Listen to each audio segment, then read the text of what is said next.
apartment na ginagastos nila. Kita mo, buhay pa nanay niya eh. Ang nanay niya na pagawa niya. Kaya nga tayo ko sir, sila.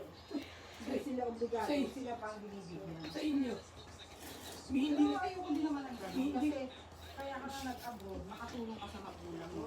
depende nga sa nanay niya. Sa nanay niya, Ang nanay niya kasi walang hihintindi.